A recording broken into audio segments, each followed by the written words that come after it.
Hello everyone, so we are back to our plasma class.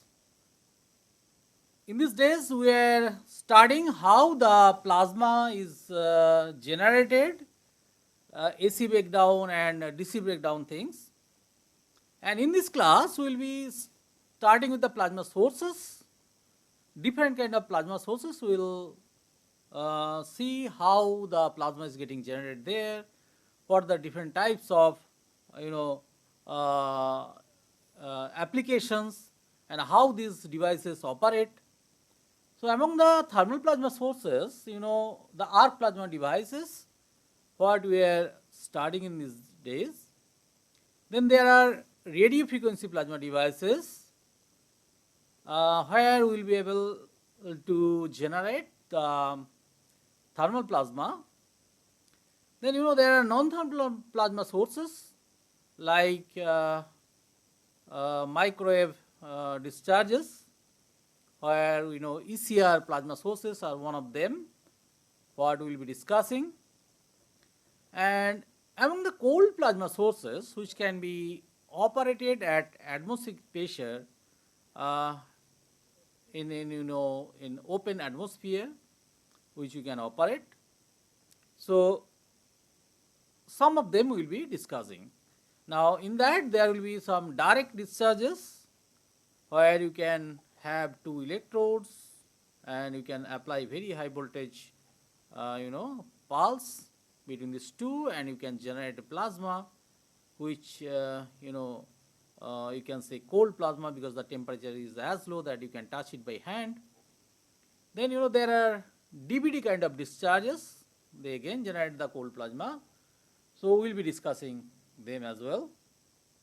So we will be discussing basically thermal and non-thermal plasma sources, the plasma generation in these devices, their special features, and if we want to apply to some practical application, then what are the things that we should keep in your mind. So those things we will be studying. So in the previous class, what we did actually, we were finding the critical frequency for ion and electron clearance. The basic thing was that if we are generating a discharge through breakdown, we are causing a breakdown in some gas, then electrons which are getting generated almost instantaneously, they are getting collected very quickly by the electrodes. So if this is a DC case, so what is remaining? A positive background uh, of the ions, and which get gradually collected by the negative electrode if you are keeping in DC. But whenever we are changing to AC, then this movement reverses its direction in between. So some of the charge starts staying within the discharge tube and not get collected by the electrodes, depending on the kind of frequency we are discussing. So because of the ions are bulky, so at certain lower frequency, you know, the ions are not at all collected by the electrodes. So that time they are giving a very high electric field because of the charge themselves. So that is assisting our breakdown. So we take this advantage to reduce the breakdown voltage. And then as we keep on increasing the frequency of the applied field, then a certain frequency comes after which the electrons also do not get collected by the electrodes. That time the net charge within the discharge tube decreases, because of the this positive charges are getting cancelled by the electrons which are not getting cleared. So a time comes when none of the electrons or the ions are getting cleared. So that time the content within the tube is a plasma, and there is no role of the electrodes. We take them out and we call that as electrodeless discharge.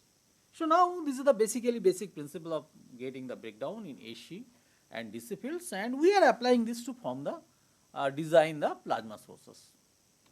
So in this we will be, as I told, that we will be discussing thermal and non-thermal plasma sources. And the first one will be discussing the arc plasma devices.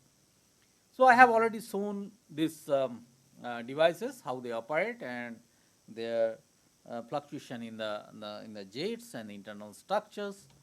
Now, the arc that forms, when you touch two electrodes and then drag it out, if some bias is applied between these two, then when the gap is very, very small, the arcing takes place. And as you drag those electrodes away further, the arc continues to stay. So like this, actually you have touched and then dragged it out, and the plasma is created, but it is not sustaining, you can say. So that is a problem. So if you are going to use the very high temperature of the arc in some practical application, the arc must be sustaining. And what you are seeing here, that we are touching, taking out, and then the arc is being formed, but that is not sustaining. But it is not always the case. Sometimes it is a very, very small time for which it sustains, then it goes off. Then there are certain cases when it actually, continues for quite some time and then goes off. So what is causing them? So there are certain instabilities, and electrode condition which allows you to sustain the arc. And the plasma sources what we are talking about basically, is mastering the technology that such arcs are sustained within the device without going off. So when I am saying that I am going to discuss plasma sources, essentially what I am doing, I am forming an arc and making some arrangements, mechanical, electrical, electrode configuration, so that the arc stays sustained. And the other thing that what we will be discussing more in the tutorial is that how is the arc current path going and where it is going. I have shown an arc, why an arc is called an arc. Okay, so that is the thing. And what are the involved problems in operating these open arcs? All these things we will be discussing in the tutorial. But for the timing, you just try to understand that what we are going to stabilize the arc so that it continues to operate without any problem.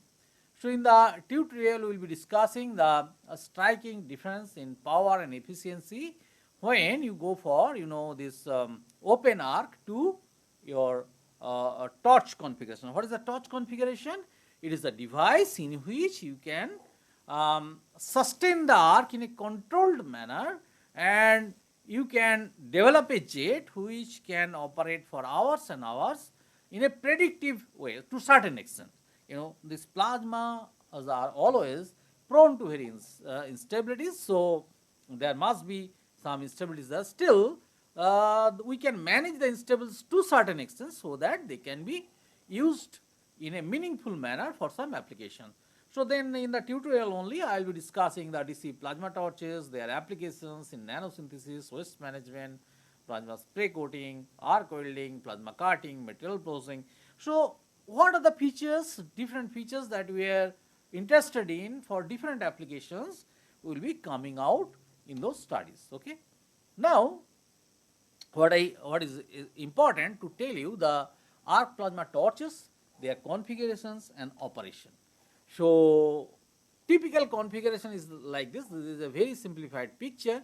So there is a cathode at the center, which is basically cylindrical cathode in this case, and a conical tip. It is not necessary that it will be conical like this. The cone angle you can vary, you can make it rounded, and even you can make it flat as well. I'll show you that in case of arc plasma device that operates with air, many of the times we are using a flat cathode, and not necessarily that the whole cathode will be formed of a single material. It can be a very high conducting material, and in that some insert is inserted. Like in case of air plasma torches, we use a copper cylinder, and at the center we insert hafnium insert. There are two reasons why we do. There are, one thing is economical and another thing is technological. So what is the economical is that, this hafnium is a costly material compared to, copper. So that is one thing. If you are using a very small diameter pin, like say 2 millimeter diameter pin, you are saving a lot on your this thing cost. On the other hand, if you are using a smaller pin, then because this hafnium is a very poor conductor of heat and both electricity, the amount of heat that will be generated in the bulk of the hafnium insert will be quite large if you are using a larger block. But if it is a very small pin, the amount of heat that will be generated within that can be easily carried away by the outer your copper surrounding material, which will take it to the cooling water or whatever coolant you are using. Then this cylindrical cathode is surrounded by a anode in the form of a conical cavity here. So it is just coming within this cavity, and there is a small gap, the blue region, and this gap may be say 2 to 3 millimeter, but not more than that usually. But if you use a bigger gap, then it is very difficult to break down. You know that Paschen breakdown curve, you have seen that PD minimum is certain value, having certain value for a gas. Okay, so if you are using atmospheric pressure, then your this P is fixed, and then it is the D which will matter. So if you reduce the D, then the this PD will be less, so your breakdown voltage will be requiring less. But if gap is more, then your PD will be more, and your breakdown voltage will be more. So that is why the gap is required to be very small one between these two. And then once the breakdown takes place, then the cold gas that is passing through the space in between the your this is called anode, this anode and the cathode, that actually drags the arc downward. This is the arc that gets established once you cause a breakdown. So what happens actually, gases is coming through the zone in between, both the electrodes are water cooled, then this is at negative polarity, and this is usually grounded rather than positive. Why do we make it ground? Because if it is grounded, then the shock hazard is minimized, okay, because it is ground and not at a higher potential. So even if you touch while it is operating, there is little chance of getting shock. Now the other thing is that initially what you do, we apply a high frequency. I have seen that when we are using the DC breakdown and we are going for AC breakdown. So usually 3 kV, 3 megahertz field is applied between this cathode and the anode momentarily. Momentarily means just you press the button and leave it. Then what happens, the breakdown takes place almost immediately, and you have already applied a bias between these two. So then the arc get established. Once the arc get established between these two, electrons are getting emitted from the cathode and entering into the anode. The current is moving in the reverse direction. So this red zone is basically the arc that has been formed, and whatever gas is coming through this zone, they are interacting with the arc and getting heated. You can say just by ohmic heating, but that heating is quite non-linear, because there are a lot more things. The moment it get heated, its conductivity, electrical conductivity increases because of the ionization, so resistance decreases, so heating decreases. So all these things are coming up here, but anyway, the gas is ultimately getting heated to a temperature more than 10,000 degree Kelvin, and that comes out from the torch. Okay, so this arc devices at the very basic level, they are just having this configuration.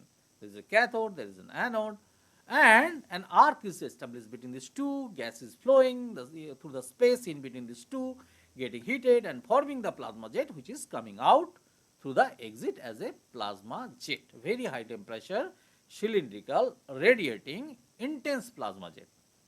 So one thing I should I would like to warn you that most of the times they are emitting copious amount of UV light. So while looking at such very high temperature jet is better not to look for a long time, because that UV radiation can damage your eye. So you should wear enough protective gear if you are directly looking at that plasma jet.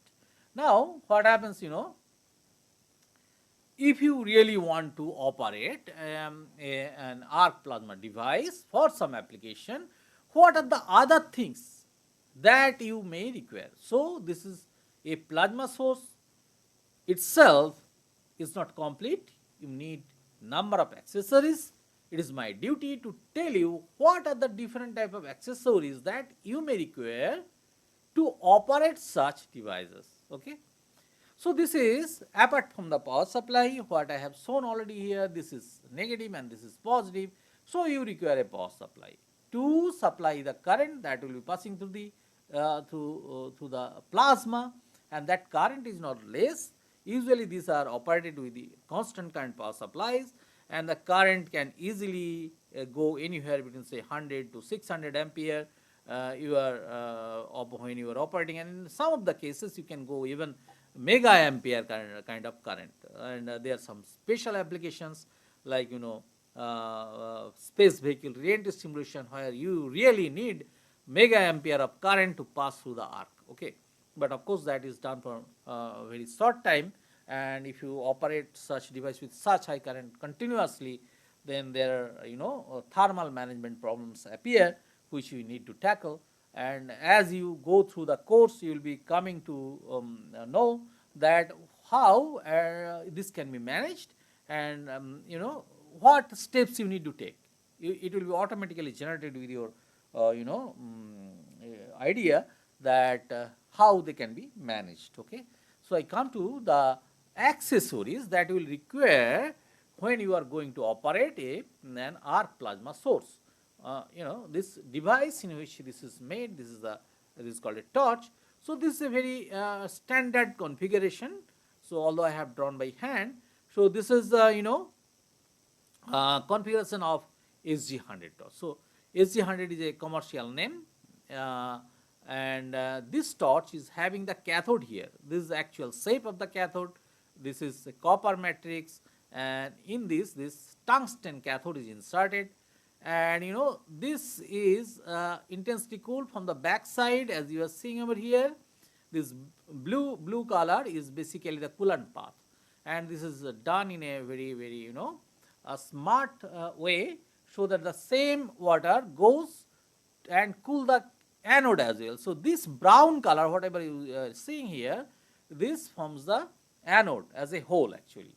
Now the coolant is coming from the back side, is cooling the cathode, then going to the anode, then returning back. Okay, so there must be some chiller unit which is setting the inlet temperature at some particular temperature, say around 20 degrees centigrade, and then it is getting heated, and when it is coming out, maybe it is say 30-35 degrees centigrade and is going out. So what is it? It is continuously cooling the device, and that way it is reducing its efficiency, of course, because whatever the heat it is taking out, it is coming from the plasma, and that is cooling the plasma. So you remember that thing. Okay, so there is some optimization which you have to do in the design, so that your integrity of the device is maintained. At the same time, efficiency of the torch remains say more than 60%, which anybody will desire in this kind of devices.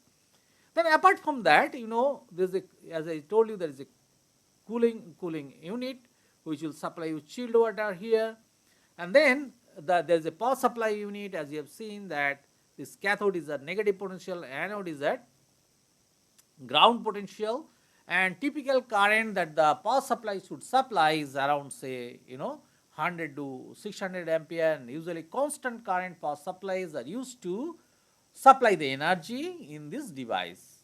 Usually arc plasma devices are most of the time operated with constant current power supply units. Of course there are AC arcs as well, but typically DC arcs are operated with constant current power supply units. Okay, so these are the things. So there is a chiller unit, there is a power supply unit, then there is a gas supply system. So these two 3, 4, all these things what you are seeing over here, So they are basically, 2, 3, 4, what I have shown here, they are the mass flow controllers.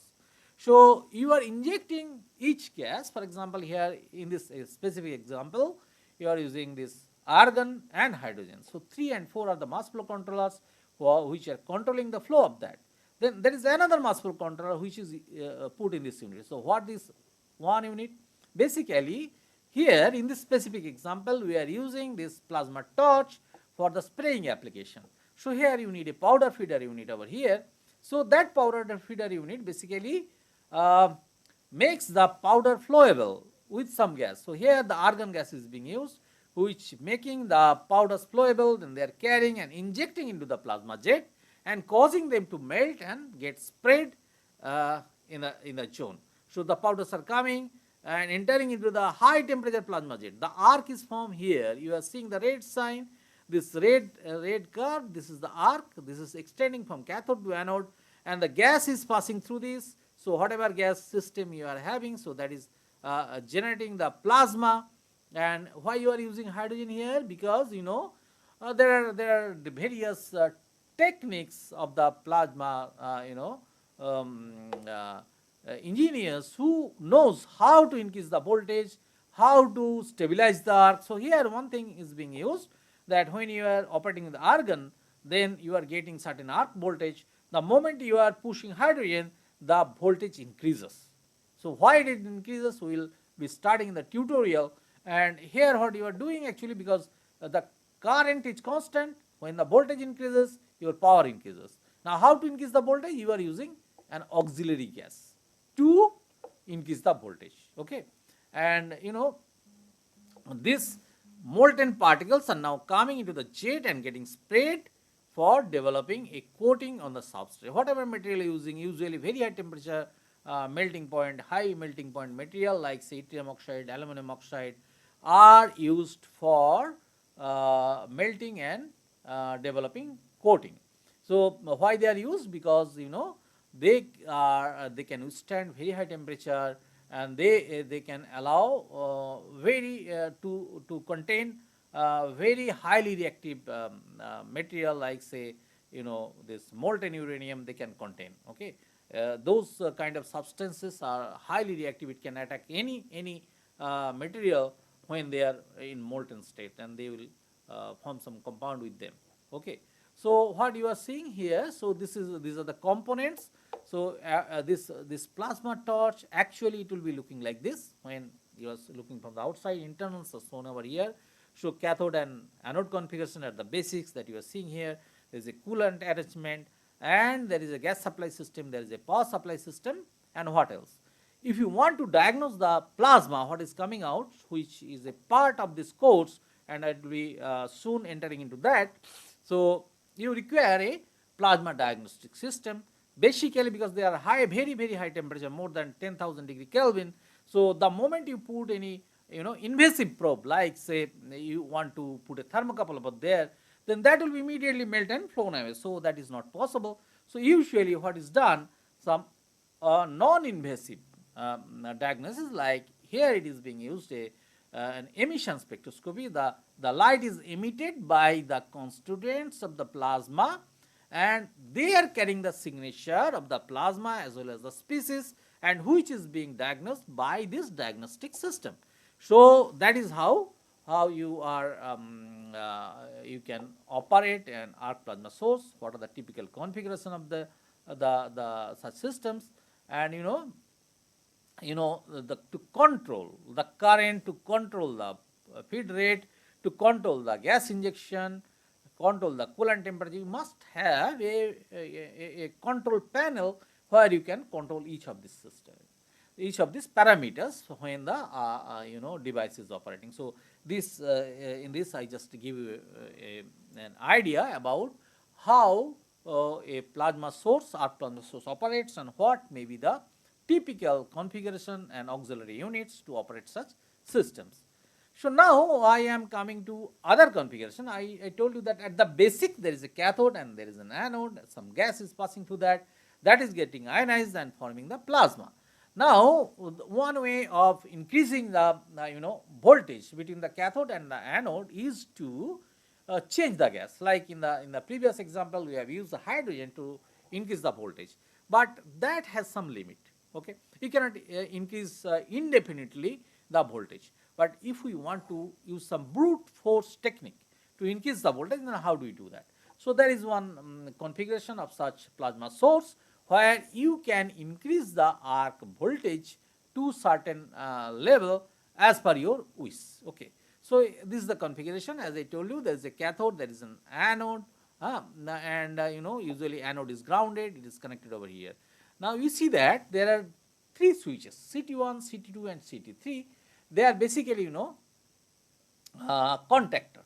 Contactors are their commercial names are contactors. Contactors are devices, very high current switches. Like it can make on and off of say current say 200 ampere, 300 ampere. Their rating in which is prescribed on such devices. So if you want to on and off certain current say 300 ampere, you should choose a contactor which is having that rating. Okay.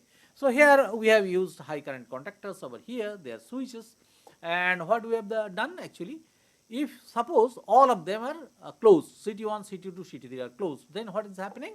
Then this high voltage is applied between high voltage high frequency, this HF is high voltage high frequency is initially applied between this cathode and this one, this pink one is the fast anode. Okay.